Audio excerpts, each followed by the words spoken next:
The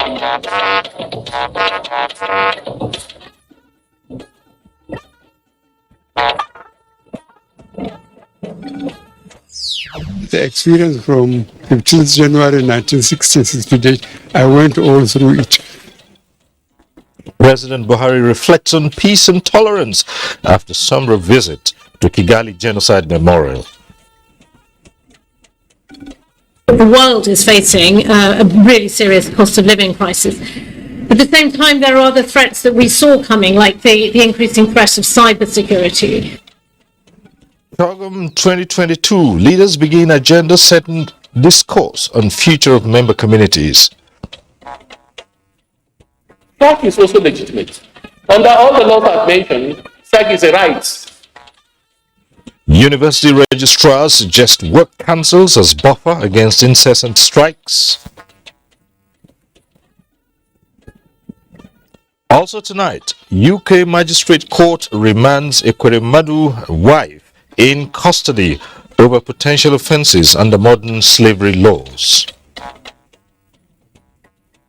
Good evening, this is NTA Network News. I'm Cyril Stover in Abuja. Hingino John Adams will join us from Lagos. And you can follow this news broadcast live on our website nta.ng/live and all our social media platforms displayed on the screens. President Muhammadu Buhari has made a passionate appeal to Nigerians to not only be tolerant of one another, but embrace peace and harmonious coexistence. This, he said, is the only way for the country to remain on the path to a sustainable future. The president stated this while speaking to newsmen after a guided tour of the Genocide Memorial in Kigali. State House correspondent Adam Osambu has the report.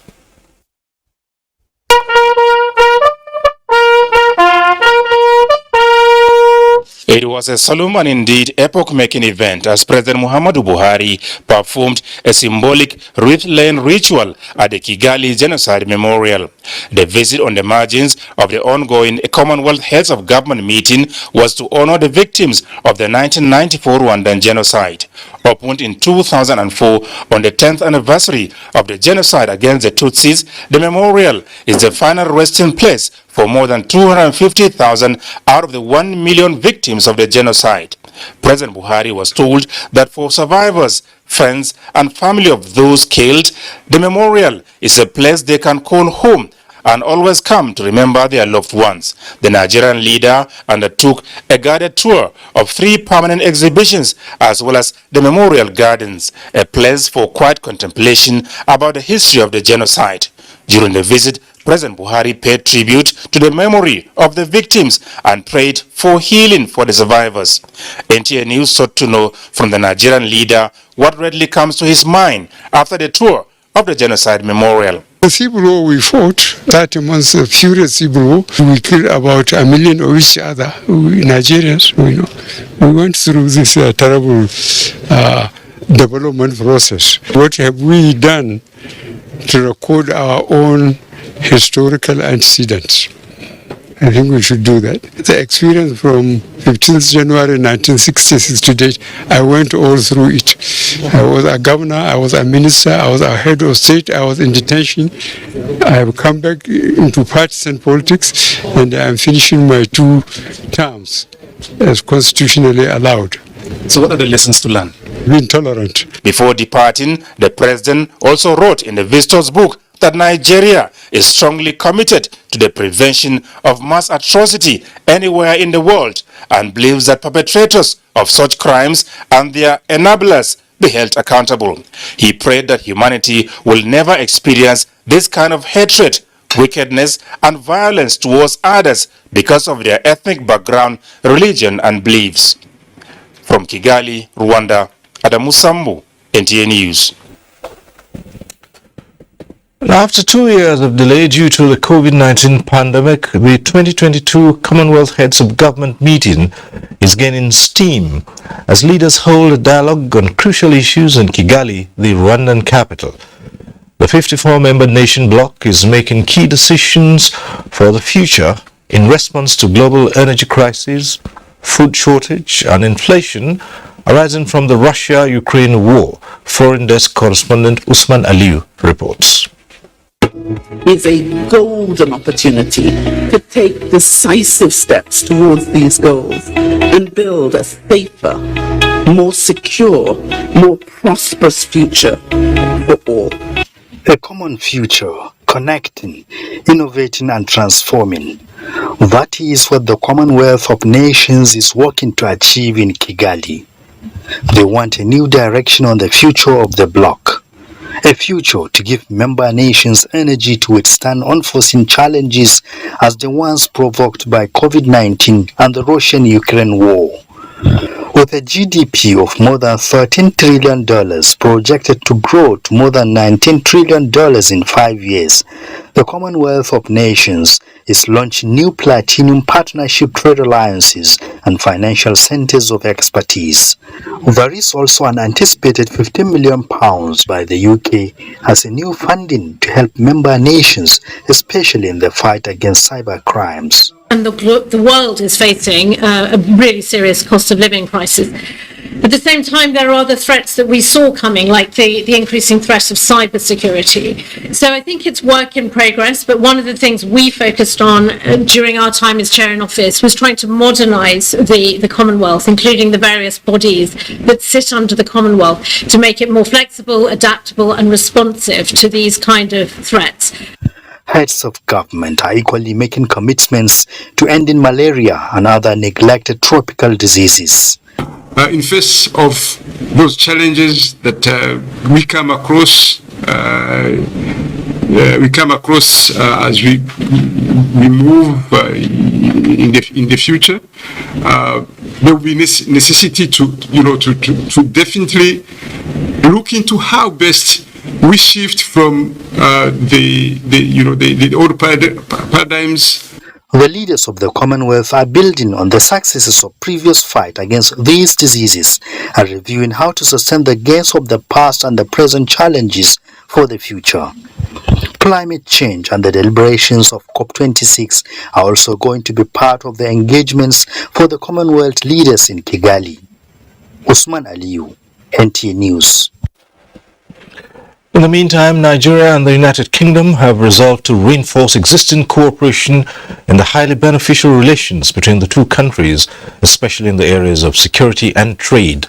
This was when President Muhammadu Buhari engaged the British Prime Minister Boris Johnson on the margins of the 26th Commonwealth Heads of Government meeting in Kigali, Rwanda. Here is State House correspondent Adamu Sambu with a report on this and other engagements of the President.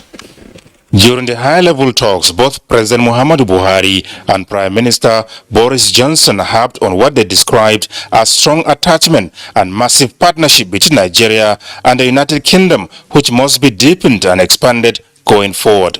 An area that was also identified was in the area of clean energy. And, Mr. President talked about the Great Green Wall and the efforts that we are making in Nigeria to fight desertification and also, climate change. And the UK Prime Minister talked about some British energy companies, clean energy companies, that also want to come and invest in Nigeria. So it was really about, economic and technical cooperation. Discussions also centered on the leader of the proscribed indigenous peoples of Biafra, Nnamdi Kanu, now facing trial in Nigeria. It was in respect of, access to his lawyers, especially in private. They were not sure where, but I think maybe that somebody might have reported to them that there was some issue there, which is unknown to the authorities. President Buhari dispelled such insinuation, saying the detained separatist leader is being given every opportunity under the law to justify all the uncomplimentary things he had been saying against Nigeria in Britain. Nnamdi Kanu, he said, jumped bail before, and there are no assurances that he won't do it again if admitted to bail. The president used the opportunity to once again reiterate his resolve to respect the maximum term limit in the Nigerian constitution.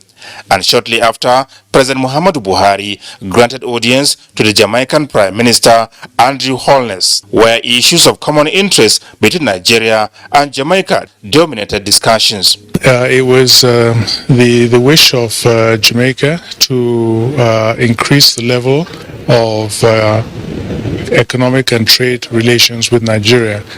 They thanked Mr. President for the support that Nigeria has in the past been providing to Jamaica, especially with regards to oil sales at government-regulated levels. The Commonwealth Secretary-General Patricia Scotland also came calling to solicit the support of President Muhammadu Buhari's Nigeria for the renewal of her mandate for a second two-year term in office. She gave a sort of a scorecard of what has been delivered under her watch by the Commonwealth for Nigeria, and then also going forward areas of focus, especially, as I said, in the area of artificial intelligence and information and communications technology.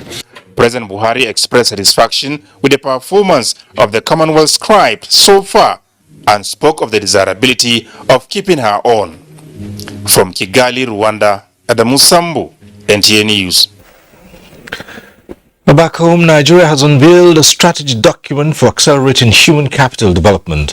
Performing the launch of the document in Abuja, Vice President Yemi Osinbajo says the Nigerian government recognizes the role human capital development plays in driving sustained economic growth, boosting productivity, and reducing poverty. State House correspondent Jide Onifade reports. The pride of the nation.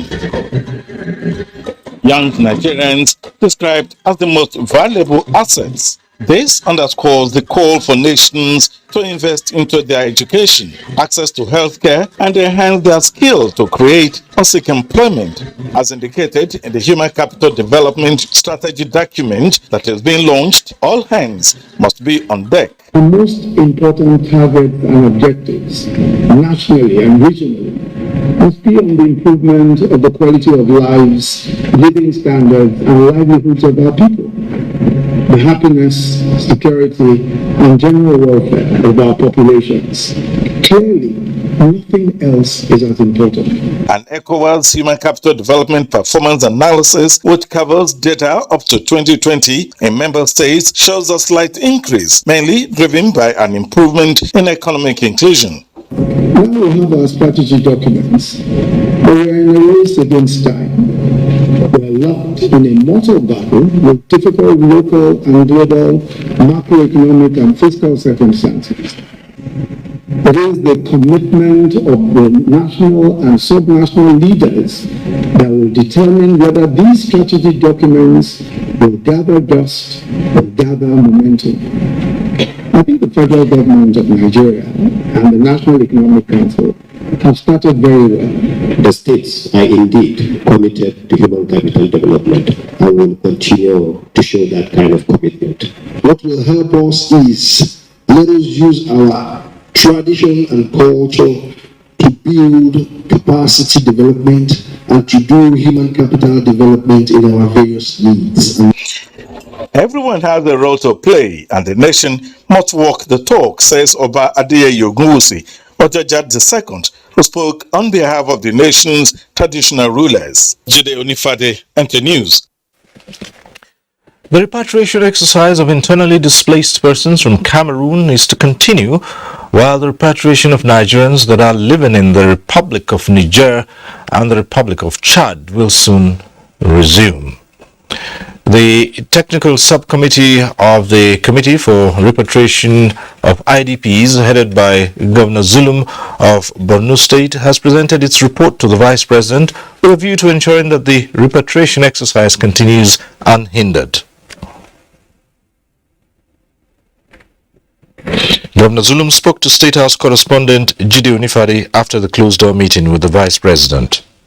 Fewer than 50,000 people, but we still have about more than 200,000. So what we are looking now is to see how we can repatriate indigents of Borno State that are living in Niger, especially those that are from Malipaturi local government area that are willing to, Abadam local government area that are willing to come back to Niger.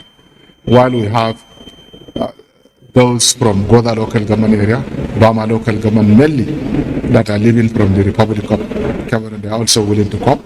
We also have our indigenous of Kukawa local government and Marte local government that are living in Chad. So I think the Vice President will do the needful to ensure that the President gives immediate approval in terms of funding and other logistics required for the re-establishment of these communities in Borno State. The governor explained that the security situation in Borno State has improved drastically. We'll take a break now. The news continues shortly. Stay with us. Thanks for staying with us. The Director General, Bureau of Public Service Reforms, Dasuki Arabi, has been speaking on the benefits that the government and Nigerians are getting from the services of the Bureau in collaboration with other agencies of the federal government. The achievements, he says, include the introduction of IPPIS, which has eliminated about 70,000 ghost workers. State House correspondent Jide Onifade reports. Dasuki Arabi, Director General of the Bureau of Public Services Reforms, speaks on the strides being made by the Bureau in the execution of its core mandate of initiating, coordinating, and ensuring the full implementation of reform policies and programs for the government. We have driven a process of transformation to improve access to government services, to improve the quality of life of citizens of this country, to improve transparency, and give the citizens the opportunity to participate in governance. This achievement, he says, should be celebrated as it has put the nation on a higher global ranking. As I'm talking to you, some agencies of government in Nigeria have already reached that level of world class. There is never a month that will pass that we don't receive a delegation coming from outside Nigeria to come and study how Nigeria reform its tax system, how Nigeria is implementing Treasury Single Account, how Nigeria is implementing IPPIS and many. Now, we have picked agencies of government that have reached that stage: Inland Revenue Service, Security and Exchange Commission, Corporate Affairs Commission, and many others. So if we have those building blocks coming together closer, we are confident that by the year 2025, we'll be where we are supposed to be. The weekly executive briefing of press at the presidential villa is organized by the presidential media team. In the State House, Jide Onifade, NTA News. And from the legislature, the House of Representatives has passed a resolution to conduct an investigation into the utilization of ecological funds by benefiting ministries, departments, and agencies of government from 2010 to 2022. National Assembly correspondent Lami Ali reports. The resolution is coming on the heels of allegations that beneficiaries of the fund have ignored efforts to make them accountable. Representative Femi Bamishile said federal, state and local governments, the Federal Capital Territory and some agencies of government receive money from the fund through the Federal Allocation Committee. To conduct public hearing with all major stakeholders on the effective and efficient utilization of ecological funds, and because these monies are not used in line with the statutory provision as prescribed by the National Assembly. Ecological fund could have, in a way, sorted out our issues in terms of infrastructural deficit in a lot of areas. But because we are not utilizing it the way it should be, and disaster is on our door every day, sir. A motion from Isiaka Yokunle urging the National Lottery Regulatory Commission to ensure that gaming operators in Nigeria integrate the national identification number in data collection was adopted. When such large amounts of money are exchanged and transacted quickly through relatively anonymous interactions, there is a significant risk and criminals will be tempted to use the situation for money laundering. And as the 2023 general elections draw near, House members have urged the federal government to disarm unlicensed persons carrying guns in southeast Nigeria and address some of the underlying factors causing violence there, as raised by Representative Dozie Nwanko. With the heightened tempo of socio-economic and political activities, the polity must be kept safe and conducive for the citizens to freely participate in the electoral and other activities to achieve the long-term results of stable polity. Plenary featured the second reading of 4 bills, among them the bill seeking the establishment of Alvan Ikoku Federal University of Education, Owerri, sponsored by Ikenna Elezanya. The Police Procurement Fund Establishment Bill was among the 9 that passed first reading from the National Assembly. Lami Ali, NTA News.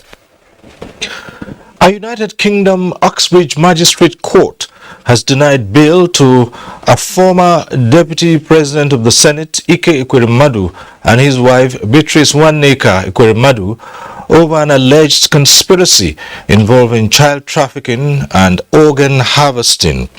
The accused, who appeared before the court earlier today, were charged with conspiracy to arrange and facilitate travel of another person, a minor in question, with a view to exploiting the said minor for organ harvesting. This follows an investigation by UK Metropolitan Police Specialist Crime Team, who also confirmed that the child in question has been safeguarded. The case has been adjourned to July 7, while Ekweremadu and his wife are remanded in prison. Now on to politics. Action Democratic Party ADP has unveiled Pastor Udo Oke, National Treasurer of the party, as the presidential running mate to the party's presidential standard bearer, Yabagi Yusuf Sani. Charles Alpha tells us more. The choice of Pastor Oke Udo as the party's running mate in the 2023 presidential election was based on the desire to enhance prospects of the Action Democratic Party at the polls from among the many eminently qualified members of the party. Pastor Oke Udo was unanimously chosen by all in the selection panel in recognition of his outstanding qualities, which include a track record of dedicated and selfless commitment to the party over the years. Yabagi Sani is the presidential candidate of the party. Pastor Oke Udo was also selected to go on the presidential ticket in recognition of his demonstrated attributes of patriotism and nationalist outlook, in line with the vision and mission of the ADP of having a united and a vibrant Nigeria built on the pillars of democracy, equity, and equality. As the national treasurer of ADP, Oke is seen as possessing uncommon traits of prudence, probity, and honesty in the management of the finances and other assets. The task ahead is way beyond the capacity, abilities, and wisdom of any one individual. All hands must be on deck, even as I reaffirm my dedication to the cause of our great party. Action Democratic Party is calling on relevant players to brace up for the 2023 elections, bearing in mind all the experiences. In Abuja, Charles Alpha, NTA News. And ahead of the July 16 governorship poll in Osun State, the governing All Progressives Congress, APC, says it is strengthening its structures to guarantee more victory in future elections. This is as the party inaugurates a campaign council to canvass for another win in the Osun vote. Abubakar Akwanga reports. The block vote pulled by the APC in the recently conducted Ekiti governorship poll is inspiring more winning strategy to maintain dominance in Osun. The 84-member governorship campaign council, spearheaded by the governor of Lagos State, Babajide Sanwo-Olu, is aware of the task ahead with unshakable commitment to deliver Governor Boyega Oyetola. I urge you to leave no stone unturned. I urge you to go there and do whatever is doable within the laws of the Federal Republic of Nigeria and the electoral laws to win. My tolerance level and this National Working Committee's tolerance level for failure is really zero. We want to assure you this election is a task that must be done within the processes of democracy and also within legal procedures. As the council swings into action in the coming days, the riot act of surmounting obstacles as the party faces the Herculean task is non-negotiable, says the national chairman, Senator Abdullahi Adamu. This is the first layer to victory. The success of other layers may now have to be determined by the outcome of Osun governorship poll. In Abuja, Abubakar Akwanga, NTA News. And to other matters now, state authorities in Borno are touting a monumental network of road projects in urban and rural communities and a modern transport system as critical interventions that have impacted positively on the state. In the third year of the Zulum administration, the projects, set to spread across the 27 local council areas of the state, are part of the post-insurgency recovery drive to rebuild and transform Borno. Muhammad Guni reports. Professor Babagana Umar Zulum's administration has constructed 19 roads and drainages across the state, totaling almost 30 kilometers, and 18 rehabilitated and asphalt overlaid roads with drainages. Ongoing construction of roads and drainages include 13.34 kilometer roads and drainages network comprising 10 roads and 2 new bridges within Maiduguri, the state capital, and Jere, as well as 38 kilometer Damboa Chibong Balala Road, 75 kilometer Bama Maiduguri Road. Cikin karamin lokaci Babagana Umar Zulum ya share wa mutanen mai musari mutanen Jere and then Borno at large abubuwa da yawa kowa ba sai an fada ba gashi na kasa. The only way that we can achieve this our objective is to ensure to know the success of the population security have been achieved signed by the government. Construction of roads at local government areas had hastened the ongoing resettlement of displaced communities and enabled returnees access to their farmlands and other means of livelihood, while Bama Maiduguri Road, when completed, will boost social and economic activities on the vital link between Borno with neighboring states and beyond. The present administration had already constructed the first and longest flyover in the northeast, inaugurated by President Muhammadu Buhari as part of efforts to decongest the state capital and environs for easy movement of goods and services. Governor Zulum's administration in the third year also procured over 600 tricycles and Toyota saloon cars to support members of transport unions and associations, as well as high-powered buses to equip the state-owned transport corporation, in addition to 100 buses procured earlier in the efforts to address hardship being faced by commuters in the metropolis and environs. Each tricycle was given to 4 riders, while 2 drivers collectively own a Toyota saloon car used for town service, with beneficiaries expected to pay 50% of the total cost. Government also established Borno State Transport Management Agency (BOTMA) to provide youth with jobs in trench discipline on the highway and sanitize the transport sector. In Maiduguri, Muhammad Goni, NTA News. And in Nasarawa State, the federal government is demonstrating commitment to the provision of critical infrastructure to stimulate economic growth with the inauguration of a 118-kilometer road project. Aliu Tijani reports. 118 kilometers road linking 3 local government areas of Lafia, Obi and Awe in the southern zone of Nasarawa State, completed and put to use as motorists enjoying smooth ride. The rehabilitation work on the road started under the previous administration and completed by the Buhari administration.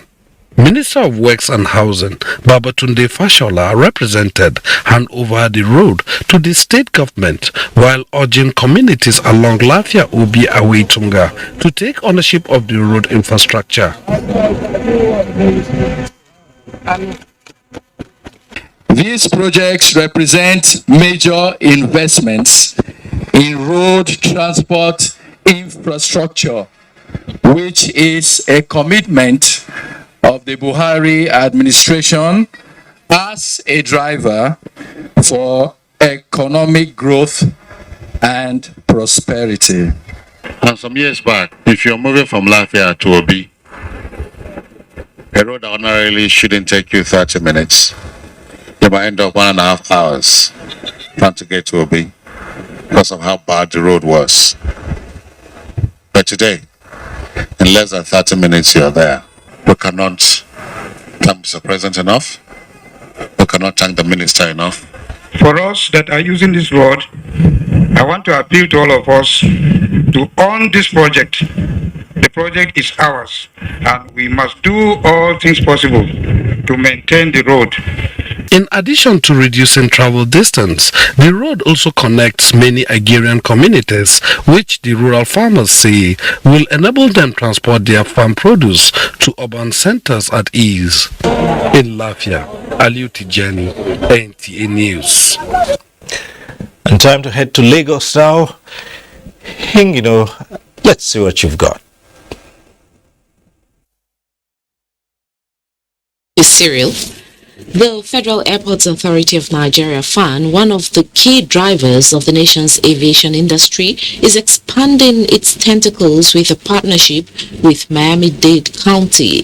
The move will boost trade, tourism, and transportation in the country. Millions of miles apart, with different cultures and terrains, Nigeria and Miami-Dade County have found common interest in the aviation space. The numerous potentials in the Nigerian aviation sector attracted key players from Miami-Dade County. This mind-rubbing meeting between experts from the Federal Airports Authority of Nigeria and a delegation from Miami-Dade County, the most populous county in the state of Florida, is all about collaboration. FAN has in a number of ways explored non-aeronautical modes of revenue generation and is consistently seeking new avenues for expansion. Instead of depending mainly on aeronautical sources of revenue. The collaboration is for us to reciprocate in growing our own business opportunity here, especially in the aviation industry.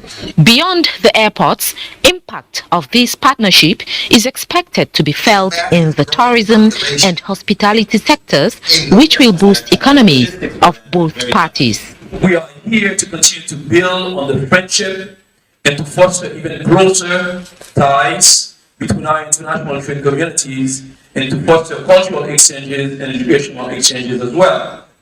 Hopefully within the next week, months, or year, we'll be able to have a direct flight from Nigeria, perhaps Lagos or Abuja, to the United States, something that is exceptionally needed. Intentions have been made known, ideas exchanged, some agreements reached. Nigerians are eagerly awaiting implementation. The National Agency for Science and Engineering Infrastructure, NASENI, is working towards giving Nigeria better leverage and building domestic resilience against shock from the international scene by promoting more local content for sustainable industrialization. The Executive Vice Chairman of NASENI, Professor Mohammed Haruna, stated this at the 2022 Technology Dinner of the Nigerian Academy of Engineering, where the agency was honored with an award. Adeni Taiwo reports.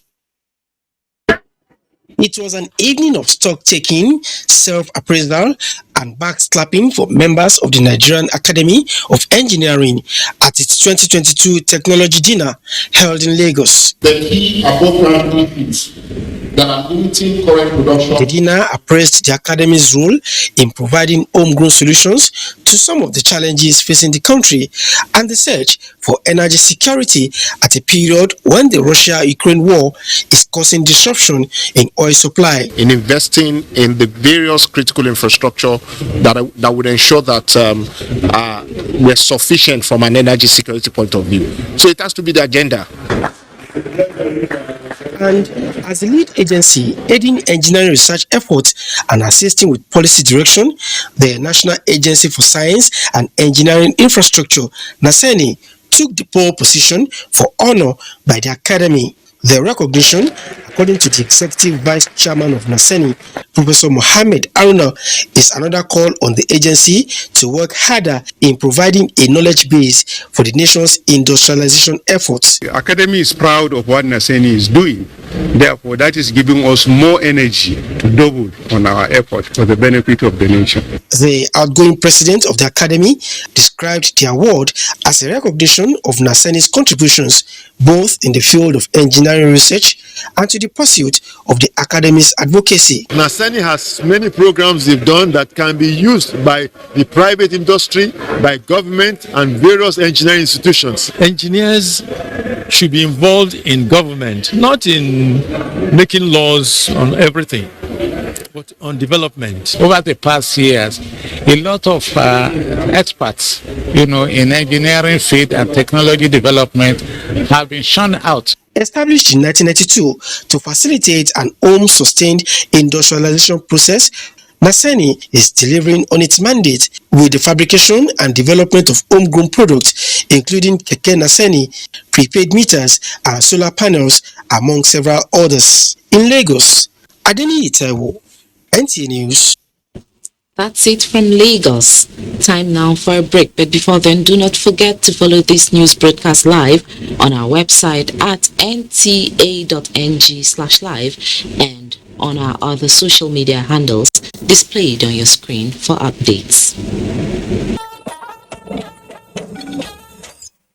We're back in Abuja now. The Joint Tax Board has appealed to the National Assembly to review the Electoral Act to include tax compliance as requirement for qualification into political office.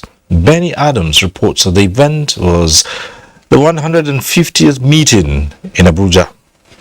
To have effective, compliance from political office holders, the leaders must show example. Zaid Abubakar is setting agenda for tax compliance by political office holders with the exemplary action of Governor Nasir El-Rufai of Kaduna State, who pays taxes on all sources of income in addition to personal income tax and pays as at when due.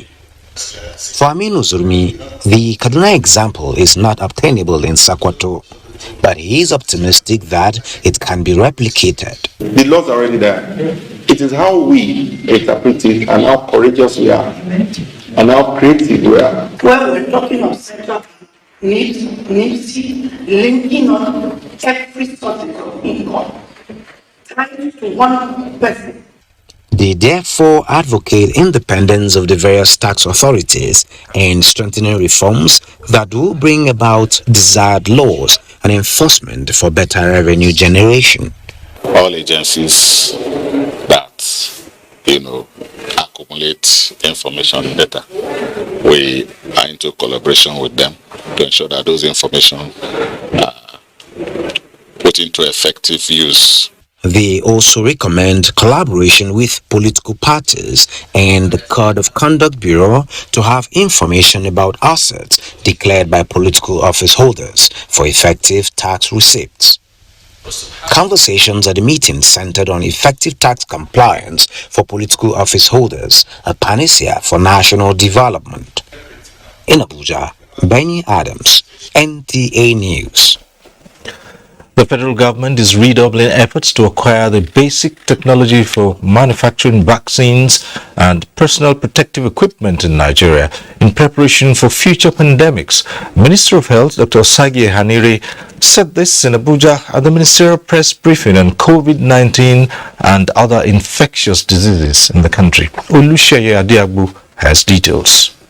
Countries across the globe have learned key lessons from the coronavirus pandemic, and Nigeria has been making efforts for domestic production of medical supplies and other health commodities. Bi-weekly ministerial press briefing is for agencies under the Ministry of Health to provide updates on COVID-19 and vaccination program, state of affairs with epidemics in the country, and efforts of government to keep various infectious diseases at bay. But the urgency to have technology to know how to produce vaccines is what the press. And so we're bringing together all our experts because we still see measles outbreak, we are seeing yellow fever outbreaks. And we know that a lot of this are happening because all of the vaccination campaigns and indeed even the routine immunization we are significantly disrupted. As of 21st of June 2022, updates from the NPHCDA website shows that more than 21 million eligible persons in 36 states and the FCT have been fully vaccinated, and more than 28 million have received their first dose. The statistic, the National Primary Healthcare Development Agency, which drives the nation's vaccination program, says is still far from achieving the set target.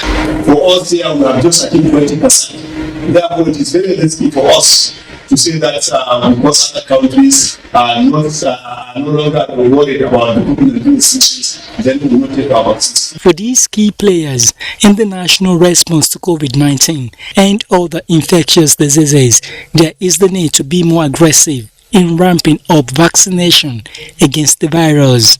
In Abuja, Olusheye Adiagbo, NTA News. The Northeast Development Commission (NEDC) has launched a scholarship portal to enhance education development in the sub-region. Emmanuel Akila reports that the commission also laid the foundation for the construction of classrooms in Gombe State, in addition to other youth empowerment and healthcare interventions in the state. The Northeast Development Commission Education Endowment Fund is aimed at providing opportunity to indigent children in the Northeast sub-region so that they can be educated to any level that they will achieve their potential in life.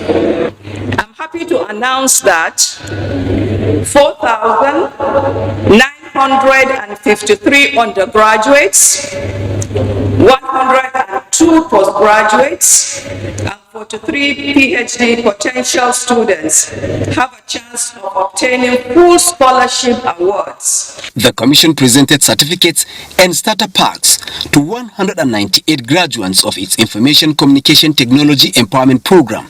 For now, I have gotten something that will help me to live a successful life even without government job. Gombe State is also a beneficiary of 11 blocks of 3 classrooms and a 500 kVA power generator to the Federal Teaching Hospital, Gombe. You know that health is too important. That is why in Gombe State, health is the first priority that we have. Others follow, because when you are not well, everything is gone. So the intervention is genuine, it's apt. If we are going through our mandate, the focal thing in that mandate is for us to develop what is written as master plan. In that plan, we have pillars, about 10 of them, which cover almost all parts of life. The commission inspected the progress of work for the construction of 250 housing units in the state. In Gombe, Emmanuel Akila, NTA News.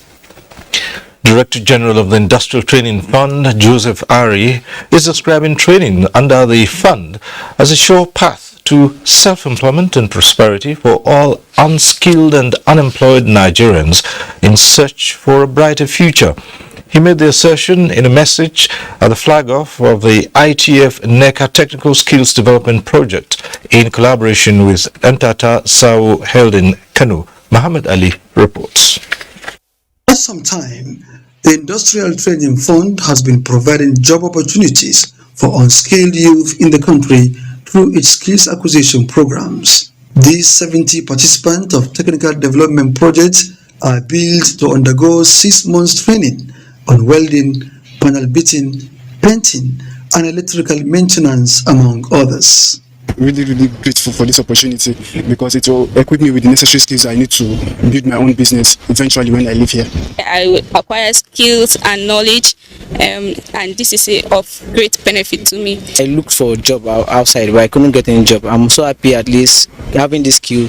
I'll be able to contribute to the society. I'm so happy that the government gave us this initiative as youth. Stakeholders of the project are complementing the federal government's efforts in diversifying the economy and reshaping the destiny of the teeming youth in the country. To serve the purpose and also to be of benefit to most of the industries, organizations, there's a need for them to be trained, equipped with the necessary skills. We are committed to training, grooming, and supporting the participants in the area of specialty with strong belief that this edition will surpass the previous two.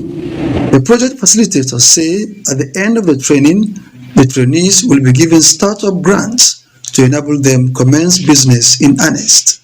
Muhammad Ali, NTA News. And we'll be right back after this short break. The Association of Registrars of Nigerian Universities, ARUN, is recommending alternative approach for university unions to press home their demands rather than resorting to strikes. The association stresses that strikes, though beneficial to some extent, are becoming detrimental to the development of the university system. Emmanuel Ayemi Rowe reports that the body of registrars is worried about how strikes by all the 4 university-based unions are disrupting academic activities with grave consequences on the quality of education and the economy of the country. So, some have suggested that we go the way of Germany, that a co-determination approach will be adopted, where one council will be established for Nigerian universities. The work council will comprise representatives of employees and government. Then issues of conditions of service and regulation will be tackled without obstruction to academic activity. Strike is also legitimate. Under all the laws I've mentioned, strike is a right. Importantly, the centrality of our challenge of managing industrial union, particularly indeed in the university system, is the fact that unions that ought to be partners in progress, in most situations, they are not consulted. Decisions are taken over and above their heads. Reports from Enugu indicate that the natural gas fire, which began 3 weeks ago at the premises of Caritas University following the construction of a water borehole, has miraculously stopped. Both the authorities of the university, experts and government agencies in a combined press briefing believe that the outage of the fire was a divine intervention as no life was lost. Chineye Mui has an update. And gas emission, which started on the 24th of May 2022, was said to have occurred while drilling a water borehole for the university community. Efforts to put off the fire and emission by experts failed until a few days ago when it stopped miraculously. At a combined press conference by the university authority and regulatory agencies, the video clips of the various efforts to put off the fire was shown. Deputy Vice Chancellor of the university, Professor Michael Oji, and the Chairman Governing Council, Dr. Martin Anaboso, gave account of efforts of the university to tackle the problem, not minding the huge financial resources involved. They thanked the government of Enugu State and other regulatory agencies for their efforts, describing the stoppage as an act of God. It's like wake up after we have all tried not to die. A lot of postulation have been presented, but then we have to take it further, to carry out further studies, to carry out further investigation. The experts also dismissed the notion that it could be a reservoir of accumulated gas that led to the leakage. Though the fire has been put off, but investigations are still on to find the real cause of the fire. From Amojimike in Enugu State, Chineye Nwoye, NTA. Now this, it was a cascade of accolades followed by tears of joy and pain at the send forth for Deputy Director News and General Manager NTA Channel 5 Abuja, Ayo Adewi, as he bows out after 32 years of meritorious service. Serafina Okon Umekwe, who captured the various emotions, gives us a feel of the impact of this star reporter from Newscaster. Accolades ushered in the celebrant Ayobami Adeoye, who many describe as a quintessential and astute broadcast journalist who has written his name on gold with the Nigerian Television Authority. Even when I am also dead, it's brilliant work. Ayo, aside impacting knowledge, served NTA diligently. Little wonder his leadership style speaks volume. I want to thank you, sir, for what you have done the last 10 months here. The NASFAT representative and other invited guests and colleagues said his leadership style added value, glitz and glamour to the screen. Period of 3 months, we were able to emerge as the third, among all the contestants. As a leader, you have to take them out of that comfort zone for you to achieve. A life of dedication and service to humanity, humility personified, national assets. Ayo urged all present to build on his legacies, as that's the only way to honor him. The outgoing general manager urged members of staff to be solution-focused. The man Ayo Adeoye, I think the country needs to recognize somebody as good, as better, as great like Ayo Adeoye.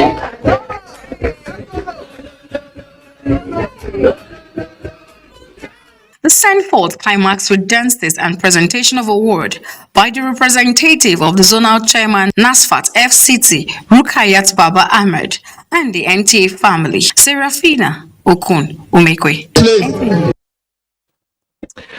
Well, Ayo Adeoye retired as a substantive director in the NTA, so it's congratulations to AYO Dot, as is fondly referred to around the broadcasting circles. Welcome to the League of Senior Citizens on Level 6. That concludes Network News tonight. Thanks for watching. I'm Cyril Stober. Remember to stay with the NTA as the fight against rape and rapists continues. Good night.